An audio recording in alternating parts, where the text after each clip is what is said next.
আমার ইউরোপে আসার গল্প। অনেকে ইউরোপে যায় কিন্তু তারপর গিয়ে তারা অনেকে বিপদে পড়ে, অনেক দালাল টালাল অনেকের ঝামেলা হয়। তো আমার পরিবারকে কিভাবে নিয়ে আসলাম, আমার সন্তান, আমার ইউরোপে আসার গল্প।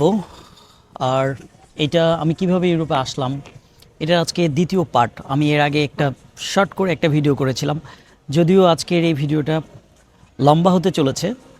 দয়া করে আমি রিকোয়েস্ট করব কেউ এটাকে স্কিপ করবেন না, কারণ হয়তোবা আপনার এই ভিডিও থেকে অনেক কিছু শেখার থাকতে পারে, আপনি আপনার কিছু জিনিস শিখে রাখতে পারেন। এজন্য আমি রিকোয়েস্ট করব আপনাদেরকে, যারা আমার ভিডিওটা দেখছেন, প্রথমে শেয়ার করে রাখুন যাতে ভিডিওটা পরবর্তীতে আপনি খুঁজে পেতে পারেন এবং আপনার প্রয়োজনে কাজে আসতে পারে। শুরু করা যাক, চলুন শুরু করছি। আমি কিভাবে ইউরোপে আসলাম, এটা একটা কৌতূহল সবার মাঝেই থাকে, বা আমার নিজের মাঝেও ছিল। আমি যখন ইউরোপে আসছি বা আসার জন্য আমার যখন কথাবার্তা হচ্ছিল, এটা বড় একটা চ্যালেঞ্জ হচ্ছে যে প্রথমে ধৈর্য ধারণ করা। একটা মানুষ যখন ইউরোপের উদ্দেশ্যে পা বাড়ায় বা ইউরোপের উদ্দেশ্যে যখন সে চিন্তা করে, ভাবে যে ইউরোপে যাবে, তার প্রথম পরীক্ষাটা দিতে হয় হচ্ছে তার ধৈর্যের পরীক্ষা। ধৈর্যের বাঁধ অনেক সময় ভেঙে যায়, কারণ এত পরিমাণ ধৈর্য ধারণ করতে হয়, সেটা আমি বলে বোঝাইতে পারবো না।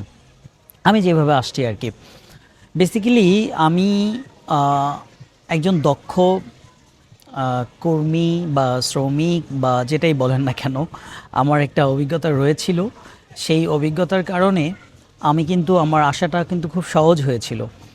তো আপনাদেরকে আমি রিকোয়েস্ট করব, আপনারা যদি কেউ ইউরোপে আসতে চান, প্রথমত হচ্ছে আপনাদেরকে যেটা করতে হবে, যে কোনো একটা কাজের ভালোভাবে আপনাকে অভিজ্ঞতা অর্জন করতে হবে।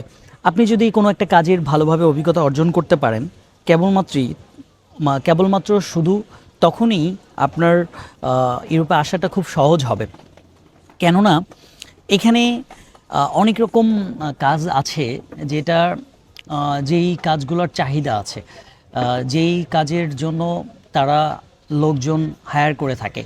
তো সেটার আপনি যখন ইউরোপে আসবেন তখন আপনাকে একটা জিনিস করতে হবে, যে আপনি কোন দেশে যাচ্ছেন, আপনি কোন দেশে যেতে চাচ্ছেন। কারণ ইউরোপের তো ছোট্ট একটা দেশ না, ইউরোপ অনেক বড় একটা দেশ, যেখানে অনেকগুলো দেশের সমন্বয়ে একটা মানে ইউরোপিয়ান ইউনিয়ন।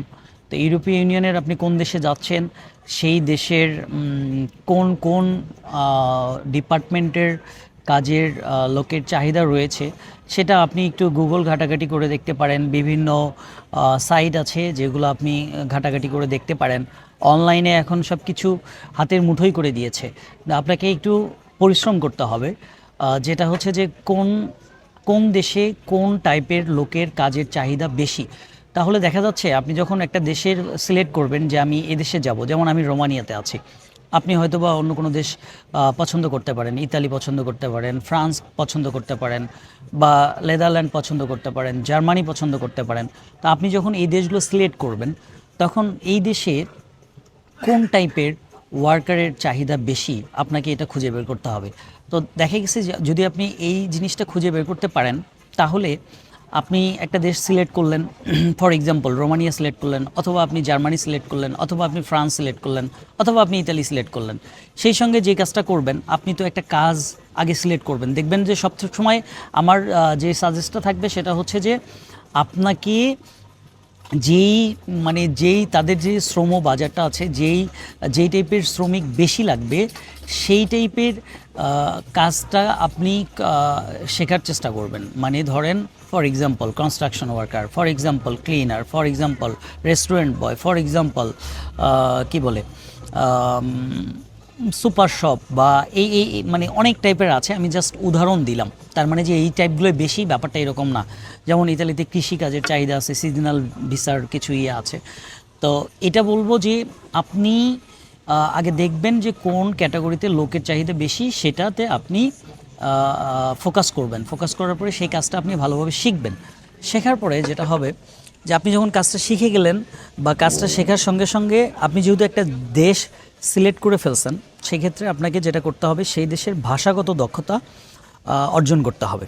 এটা খুবই খুবই খুবই ইম্পর্টেন্ট। আপনারা দেখেন, আমি একটা কথা বলতেছি, খুবই খুবই খুবই ইম্পর্ট্যান্ট, আপনি যেই দেশের জন্য আবেদন করবেন সেই দেশের ভাষাগত দক্ষতাটা এত বেশি গুরুত্বপূর্ণ, যেটা আমি বলে শেষ করতে পারবো না। কারণ আমরা বাংলা ভাষাভাষী, আমরা বাংলা ভাষায় কথা বলি, কিন্তু ইংলিশটা ইউরোপের সব দেশে আসলে চলে না। হ্যাঁ, কারণ ইংলিশটা দিয়ে আপনি সাময়িক হেল্প হবে, বাট এটা দিয়ে আপনি কখনোই কন্টিনিউ করতে পারবেন না।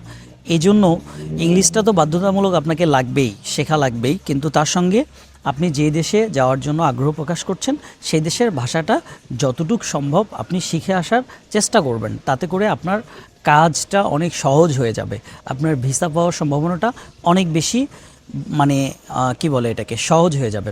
আচ্ছা, আপনারা তো বলবেন আমি বক বক করে যাচ্ছি, আমি কেমনে আসলাম এটা তো এখনও বললাম না, তাই না? সরি, আমি এজন্য দুঃখিত। আচ্ছা, আমি যেভাবে আসছি, আমার যেহেতু বাংলাদেশেই প্রায় 14 বছরের একটা কাজের অভিজ্ঞতা ছিল, অলমোস্ট 14 বছর। তো আমি যে কাজটা করেছি আর কি, আমি বেসিক্যালি গার্মেন্টসের সোয়েটারের একজন টেকনিক্যাল পারসন। তো আমি হেড অফ টেকনিশিয়ান হিসেবে বাংলাদেশে ছিলাম। তো আমার এই সেক্টরে বেশ ভালো, ইন্টারন্যাশনালি একটা ভালো আমাদের একটা ডিমান্ড রয়েছে। সেটা শুধু ইউরোপেই না, আমাদের ইউরোপে, আমেরিকায়, কানাডায়, বিভিন্ন দেশে আমাদের এই কাজের চাহিদা রয়েছে। তো আমার যেহেতু দেশেই একটা ভালো একটা পজিশন আমি ক্যারি করছি, তারপর আমার যেহেতু একটা ভালো অভিজ্ঞতা ছিল মেশিনের এই সাইডটায়, তো তখন আমার লিঙ্কডইন একটা মানে অ্যাপ আছে, যেটা অ্যাজ লাইক এ ফেসবুকের মতোই আপনারা বলতে পারেন, অনলাইন একটা প্ল্যাটফর্ম। তো সেখান থেকে আমাকে কয়েকটা দেশ, মানে কোভিডের পরে কয়েকটা দেশ একসঙ্গে আমাকে অফার করে যে তুমি কি ইউরোপে কাজ করতে চাও। যেমন পর্তুগাল ছিল, জার্মানি ছিল, রোমানিয়া ছিল।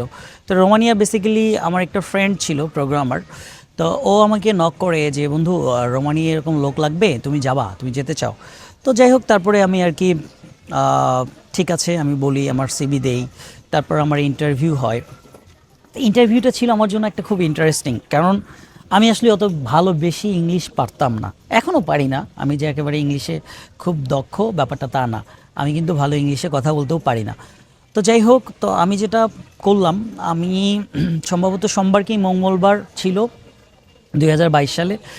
তো মাসটা আমার মনে নেই, কিন্তু বারটা আমার মনে আছে। তো তখন আমি কি করলাম, সিভি ড্রপ করলাম। সিভি ড্রপ করার পরে আমাকে জানাইলো যে আগামী শুক্রবার তোমার আমরা ইন্টারভিউ নিব, তুমি কি রেডি? তো সিভি যখন আমি দেওয়ার পরে যখন আমাকে বলল, তখন আমার হাতে মাত্র 2 দিন সময় আছে। আমি এক প্রকার হতভম্ব হয়ে গেলাম যে আমি তো ইংলিশে কিছুই জানি না, আমি কিভাবে এই 2 দিনের মধ্যে আমি একটা জুম ইন্টারভিউ ফেস করব। তো এটা ছিল আমার জন্য খুব বড় একটা চ্যালেঞ্জিং একটা ব্যাপার ছিল। কিন্তু আমি হতাশ হই নাই, আমি নিরাশ হই নাই। আমি যেটা করেছি, মানে আমার মাথায় কোনো কিছু কাজ করছিল না। তখন আমি যেটা করলাম, অ্যাজ লাইক আমার ওয়াইফ আমাকে বলেছিল যে তুমি তো পাগল হয়ে গেছো। কারণ কি জানেন? কারণ আমি নিজেই নিজের সঙ্গে আয়নার সামনে দাঁড়িয়ে ইংলিশে বক করছিলাম, কথা বলছিলাম। ঠিক আছে, সেটা কীরকম? সেটা ছিল আমার নিজেকে প্রেজেন্ট করা। ঠিক আছে, মানে আমার নিজের সম্পর্কে কিছু বলা। এটা আমি 24 আওয়ার্স, ঠিক আছে, 24 ঘন্টা, আমি ধরেন যে এক প্রকার বলা চলে 24 ঘন্টার মধ্যে আমি 4 ঘন্টা ঘুমাইছি, আর বাকি যে সময়টা ছিল সেই ধরেন 20 ঘন্টা আমি নিজের সঙ্গে নিজে কথা বলছি। তো এই সিচুয়েশনটা দেখে আমার ওয়াইফ বলেছিল যে তুমি পাগল হয়ে গেছো, তোমাকে আসলে রেস্ট নেওয়া দরকার, তুমি কি করছো? কারণ আমি মানে বললাম না, 20 ঘন্টা আমি আয়নার সামনে দাঁড়িয়ে কোন ভঙ্গিমায় আমাকে কথা বললে সুন্দর লাগে, কোন ভঙ্গিমায় আমি কথা বললে আমাকে সুন্দর দেখায়, কিভাবে কথা বললে আমাকে তারা সিলেক্ট করতে পারে, এই জিনিসটা আমি প্র্যাকটিস করেছিলাম। তো এটা আপনাদের কাছে খুব হাস্যকর মনে হলেও এটাই ছিল সত্য কথা। আমি যেটা আমার সর্বোচ্চ দিয়ে চেষ্টা করেছি। তো যাই হোক, এইভাবে আমি যখন নিজের সম্পর্কে বলার ছিল, তো ইন্টারভিউ বলতে বিদেশে যখন ফরেনাররা আপনার ইন্টারভিউ নেয়, বেসিক্যালি যখন ভার্চুয়াল ইন্টারভিউগুলো হয়, জুম ইন্টারভিউগুলো হয়, তারা কিন্তু আপনার ওইখানে কাজ দেখে না। ঠিক আছে, কারণ আপনি তো আপনার কাজের কথাটা সিভিতে উল্লেখ করে দিয়েছেন, বা আপনি কি কাজ জানেন, তারা কিন্তু আপনার সম্পর্কে টুকটাক স্টাডি করে আপনার প্রোফাইল ঘেটে আপনার সম্পর্কে জেনেই কিন্তু তারা আপনাকে নক করবে বা নক করেছিল আমাকে। তো সেখানে কিন্তু আমাকে জুম ইন্টারভিউতে ধরেন আমাকে কাজ সম্পর্কে বলা হয়নি যে তুমি কি কাজ জানো, তোমার কাজ করে দেখাও, ব্যাপারটা কিন্তু এমন ছিল না। ব্যাপারটা ছিল যে আমি কত সুন্দরভাবে তাদেরকে প্রেজেন্ট করতে পারি, মানে আমার নিজেকে তাদের কাছে আমি প্রেজেন্ট করতে পারি, এটাই ছিল হচ্ছে মেইন ব্যাপার। তো যেটা ছিল যে আমি এই জিনিসটা তো আমি দেখেছি, আমাকে ধরেন আমি যেটা করেছিলাম, আরেকটা জিনিস আমি আপনাদেরকে বলি, হাস্যকর হলেও আমি এটা সত্য, যে আমি অনেকগুলো ড্রেস চেঞ্জ করেছিলাম। ধরেন আয়নার সামনে যখন আমি নিজেকে প্রেজেন্ট করছিলাম, নিজেকে আমি যখন দেখাচ্ছিলাম যে কোন ড্রেসটাতে আমাকে বেশি সুন্দর লাগে, কিভাবে কথা বললে, কোন ভঙ্গিমায় কথা বললে আমাকে সুন্দর দেখায়, সেই জিনিসটা কিন্তু আমি বারবার আমি চেষ্টা করেছি তুলে ধরার জন্য, এবং আমি এটা করেছি। তো এইভাবে আমি আমার নিজের ড্রেস কোডটা আমি নিজে চেষ্টা করেছি, নিজে সিলেক্ট করেছি। তো এটার জন্য কিন্তু মানুষ কেউ আমাকে বলে নাই যে আপনি এই ড্রেসটায় করেন, আপনি এই ড্রেসটায় করেন, এটা থেকে আপনার বেশি সুন্দর লাগছে বা আপনাকে ভালো লাগছে। এটা আপনাকে সম্পূর্ণ নিজের উপর, মানে আপনাদেরকে যেটা আমি বলবো, আপনার ইচ্ছা যেটা বলে, আপনার মন যেটা বলে, আপনার বিবেক যেটা বলে, আপনি সেটা করেন, ঠিক আছে? কারণ আপনার নিজের সিদ্ধান্তই আপনাকে সঠিক লক্ষ্যে পৌঁছাবে। তো যাই হোক, আমার ড্রেস কোডটাও আমি নিজে সিলেক্ট করেছিলাম। আমি কতটুকু হাসলে আমাকে ভালো লাগে, আমি কতটুকু হেসে কথা বললে তাদের কাছে আমি আমার নিজের জিনিসটাকে আমি ভালোভাবে প্রেজেন্ট করতে পারবো, এটাও আমি নিজে সিলেক্ট করেছিলাম। আর একটা জিনিস আমি আপনাদেরকে একটা পয়েন্ট বলি, বিদেশিরা, বিশেষ করে ফরেনাররা, তারা যে কাজটা করে, আপনি যখন হেসে কথা বলবেন তারা এটাকে খুবই বেশি প্রায়োরিটি দেয়, ঠিক আছে? আপনি যদি কথা বলার মাঝে একটু আপনার মুখটা হাসি থাকে, তাহলে দেখবেন তারা এটাকে অনেক বেশি প্রায়োরিটি দেয়। তো আমি এই জিনিসটা আয়নার সামনে দাঁড়িয়ে নিজের সঙ্গে কথা বলে এটাকে আমি অ্যাডজাস্ট করে নিয়েছিলাম। তো যাই হোক, ওই দিন ছিল শুক্রবার, আর আমার বাংলাদেশ টাইম আমার 4টার দিকে ছিল ইন্টারভিউ। তো রীতিমতো আমি শুক্রবারের জুম্মার নামাজ পড়ে আমি খাওয়া দাওয়া করে আমি রওনা দিই উত্তরার উদ্দেশ্যে, কারণ আমার উত্তরায় ওখানে গিয়ে আমাকে জুম ইন্টারভিউটা ফেস করা হয়েছিল, মানে করতে হয়েছিল। তো সেখানে যে আমি রীতিমতো জুম ইন্টারভিউ দেই। জুম ইন্টারভিউ আমার বেসিক্যালি 25 মিনিটের একটা ইন্টারভিউ ছিল। আমি খুবই নার্ভাস ছিলাম, কিন্তু নার্ভাসনেসটা আমি আমার চেহারার মাধ্যমে প্রকাশ করার চেষ্টা আমি কম করেছি, বাট আমি ভিতরে এতটা নার্ভাস ছিলাম যে জীবনের প্রথম আমি কোনো দেশের, মানে বাহিরের দেশের কোনো কোম্পানির মালিকের সঙ্গে আমি ইন্টারভিউ দিচ্ছি, সেটাও আমাকে আবার ইংলিশে ইন্টারভিউ দিতে হবে। আমি ইংলিশের কোনো জাহাজ না, আমি ইংলিশে কথা বলতে অভ্যস্ত না, কিন্তু তারপরেও আমাকে এটা ফেস করতে হয়েছিল। তো যাই হোক, রীতিমতো তারা আমার সঙ্গে যখন আসলো, আমি যখন বসলাম জুমে, যখন দেখলাম খুব সুন্দর তাদের যে পরিবেশটা ছিল, তারা মানে এসেই এত সুন্দর একটা বিহেভিয়ার, স্মুথ একটা বিহেভিয়ার আমি পেয়েছিলাম। Hi, hello Rakib, how are you, মানে এত হেসে কথা বলছিল যে মনে হচ্ছিল যে তারা আমাকে কতদিন ধরে চেনে, তাদের আমি পূর্ব পরিচিত। এই জিনিসটা আমাকে একদম ইজি করে দিয়েছে, ইন্টারভিউটা একদম ইজি করে দিয়েছে। এই যে আমি শুরু করলাম, I am fine, thank you, and তারপরে আমি আমার নিজের সম্পর্কে বলা শুরু করলাম। তারা আমাকে জিজ্ঞেস করলো, প্রথমে জিজ্ঞেস করলো তুমি কেমন আছো, কী খবর তোমার, এই জিনিসগুলো আমাকে জিজ্ঞেস করলো। আমি রীতিমতো বললাম হ্যাঁ আমি ভালো আছি। তারপর তারা আমাকে জিজ্ঞেস করলো তোমার পরিবারে কে কে আছে, কারা আছে, তোমার ফ্যামিলি মেম্বার কারা কারা, তারা কি করে। এই যে দেখেন তারা কিন্তু আমাকে কীভাবে ইন্টারভিউটা নিচ্ছে। তো আমি বললাম আমার ফ্যামিলি মেম্বার এই আছে আমার। আচ্ছা, তারপরে তুমি কোথায় থাকো, তা এইগুলো সব কিছু জিজ্ঞেস করলো। জিজ্ঞেস করার পর তারপরে তারা আমাকে কাজ সম্পর্কে, ধরেন আমার কাজ সম্পর্কে আমাকে জিজ্ঞেস করছে 2 থেকে 3 মিনিট।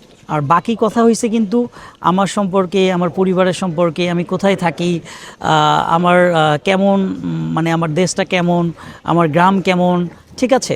এই জিনিসগুলো কিন্তু তারা আমাকে জিজ্ঞেস করেছে। আমার বাবা মা আছে কি না, আমার ভাই বোন আছে কি না, তারা কি করে, ঠিক আছে? এই জিনিসগুলো কিন্তু বেসিক্যালি প্রত্যেকটা আমি দেখেছি ম্যাক্সিমাম ইন্টারভিউতে প্রথমে তারা এটা দিয়ে শুরু করে, মানে আপনাকে খুব ইজি করে নেয় আর কি।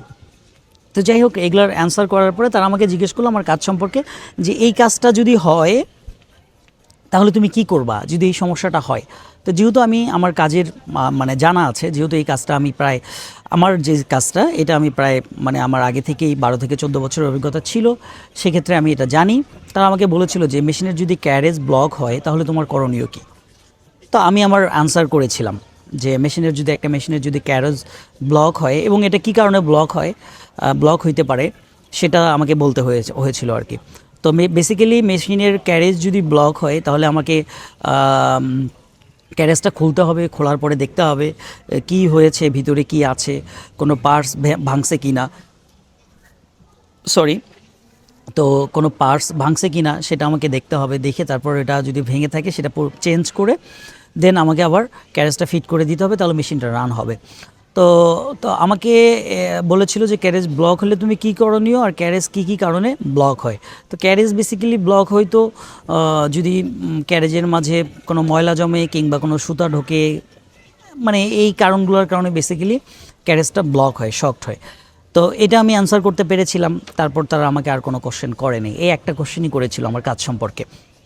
তো যাই হোক, রীতিমতো তখন আমাকে জিজ্ঞেস করলো, do you have a passport? আমি বললাম yes I have a passport. আমার পাসপোর্ট করা ছিল। তো বিদেশ যারা আসতে চান তাহলে তাদের জন্য আমার আরেকটা কথা হচ্ছে যে আপনারা আপনাদের পাসপোর্টটা রেডি রাখবেন এবং সেটা যেন অবশ্যই 1 বছরের বেশি মেয়াদ থাকে। তো যাই হোক, তারা তখন আমাকে বলল অন ইন্টারভিউতে ইউ আর সিলেক্টেড। আমি তো তখন আসলে যে চেয়ারে বসেছিলাম আমার মানে আমি যেমন জানি বাতাসে ভাসতেছিলাম, আমার ফিলটা ছিল যে আমি শূন্যে ভাসতেছি। তো মানে আমাকে অন ইন্টারভিউ বোর্ডে আমাকে বলা হইলো যে তুমি সিলেক্ট হয়েছো। তো যাই হোক, আমি সিলেক্ট হইলাম। সিলেক্ট হওয়ার পরে তখন তারা আমাকে জিজ্ঞেস করেছিল যে তোমার ফ্যামিলি আছে? আমি বললাম হ্যাঁ আমার ফ্যামিলি আছে। তোমার কি বাচ্চা আছে? আমি বললাম হ্যাঁ আমার বাচ্চা আছে, আমার একটা ছেলে আছে। তখন বললো তুমি কি তাদেরকে আনতে চাও? মানে ওই ইন্টারভিউটাতে কিন্তু তারা আমাকে জিজ্ঞেস করেছে। তো তখন যদি আমি ওই মুহূর্তে তাদেরকে বলতাম যে হ্যাঁ আমি তাদেরকে আনতে চাই, তাহলে হয়তোবা তখন ওই সময়টায় একসঙ্গেই হয়তোবা আমি আমার পরিবারকে নিয়ে আসতে পারতাম। কিন্তু যেহেতু এটা আমার সম্পূর্ণ আমার কোনো এজেন্সি ছিল না, কেউ ছিল না, তো নিজেরও একটু বিশ্বাসের একটা জায়গায় ছিল যে আমি যদি কোনো বিপদে পড়ি, তারপরে এমনটা হয়, আমি জানি যে ইউরোপের স্বপ্ন দেখে অনেকে ইউরোপে যায়, কিন্তু তারপর গিয়ে তারা অনেকে বিপদে পড়ে, অনেক দালাল টালাল অনেকের ঝামেলা হয়। তো এই কারণে আমি তখন বলেছিলাম না, আমি এখন আপাতত আমার ফ্যামিলিকে নিতে চাচ্ছি না, আমি আমার ফ্যামিলিকে আমি যাওয়ার পরে নিব। তো তারা বলেছিল ওকে নো প্রবলেম, কোনো সমস্যা নেই, তুমি তোমার ইচ্ছা, তুমি চাইলে নিয়ে আসতে পারো, চাইলে পরে নিয়ে আসতে পারো। যাই হোক, তো তখন আমি এইভাবে করে গিয়েছিলাম, কারণ আমার তো বুঝতে হবে যে আমি কোথায় যাচ্ছি, কি করছি। তো যেহেতু তখন কোনো টাকা পয়সা বা কি, মজার ব্যাপার হচ্ছে যে আমার কিন্তু কোনো টাকা লাগে নাই, ঠিক আছে। এটা অনেকেই আপনারা বিশ্বাস করবেন, অনেকে হয়তো বা করবেন না, তো এটাতে আমার কিছু যায় আসে না। তো এটাই ছিল মানে রিয়েল ঘটনা যে আমার কোনো টাকা লাগেনি। তো যাই হোক, এইভাবে আমি ইন্টারভিউ দিয়ে আসি। ইন্টারভিউ দিয়ে যখন আমি বের হই তখন এত পরিমাণ বৃষ্টি হচ্ছিল, ও মাই গড। আমি মানে উত্তরা থেকে আমার একটা ফ্রেন্ডকে পিক আপ করার জন্য আমি আবার সাভারে যাই, ওরও ইন্টারভিউ ছিল একই ডেটে। তো তাকে আমি প্রায় উত্তরা থেকে সাভার থেকে পিক আপ করে নিয়ে আসি বৃষ্টিতে ভিজে। তখন আমার কাছে বৃষ্টি বৃষ্টি মনে হচ্ছিল না, এত মানে মুষলধারে বৃষ্টি হচ্ছিল। এই বৃষ্টি আমার কাছে কোনো বৃষ্টিই মনে হচ্ছিল না, যে আমার কাছে মনে হচ্ছিল যে এটা জানি একটা মানে কি স্বর্গ থেকে খুব সুন্দর একটা কি বলে আর কি। যাই হোক, আমার ফিলিংসটা ছিল অন্যরকম। তো আমি আমার বাইক নিয়ে চলে যাই, আমার ফ্রেন্ডকে নিয়ে আসি, ফ্রেন্ডকে ভিজিয়ে সেই মানে আশুলিয়ার বেড়িবাঁধের জ্যাম, আমি বলে বুঝাইতে পারবো না। তো সেখানে আমার ফ্রেন্ডও ওই দিনও সিলেক্ট হয়। তারপর আমি প্রায় অসুস্থ ছিলাম, প্রায় 15 দিন আমি অসুস্থ ছিলাম এই ইন্টারভিউ দেওয়ার পরে, কারণ আমার জ্বর আসছিল বৃষ্টিতে ভিজে। তো যাই হোক, তারপর আস্তে আস্তে তারা আমার পাসপোর্ট নেয়, আমার সমস্ত কাগজপত্র নেয়, সেগুলো নিয়ে আমাকে জানেন আমার সমস্ত কোম্পানি কিন্তু আমার সব কিছু বেয়ার করার পরেও, আমার কোম্পানি সব পেপার ওয়ার্ক করার পরেও আমার 1 বছর সময় লাগছিল। তো এই যেই বললাম যে ইউরোপের ধৈর্য, মানে এত বেশি ধৈর্য ধারণ করতে হয় এটা আমি বলে বোঝাতে পারবো না। তারা আমার কাগজপত্র নেওয়ার পরে এখানে সব কিছু হচ্ছে একটা on the process, on the সিস্টেমের মধ্যে দিয়ে যায়, এখানে কোনো 2 নাম্বারই চলে না। এখানে ইমিগ্রেশন একটা প্রসেস থাকে, ইমিগ্রেশন সব কিছু হচ্ছে অ্যাপয়েন্টমেন্টের মাধ্যমে হয়তো, তো সব কিছু সিরিয়ালি মেনটেন করা হয়।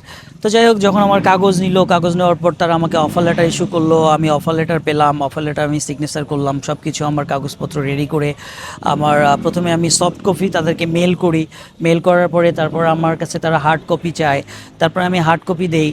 হার্ড কপি দেওয়ার পরে তারা এখানে আইজিআই করে আমাকে কি বলে সাবমিশন স্লিপটা দেয়, নিয়ে এটা নিয়ে আমি অনেক দিন বসে থাকি। তারপর হচ্ছে আমি ওয়ার্ক পারমিট পাই, ওয়ার্ক পারমিট পাওয়ার পরে তারপর আমাকে অ্যাম্বাসি ফেস করার জন্য, অ্যাম্বাসি তখন আমার যেহেতু বাংলাদেশে অ্যাম্বাসি নাই, ইন্ডিয়াতে নিউ দিল্লিতে আমাদের যেতে হইতো না, তখন 2022 সালে আমাদেরকে যাওয়া লাগতো না।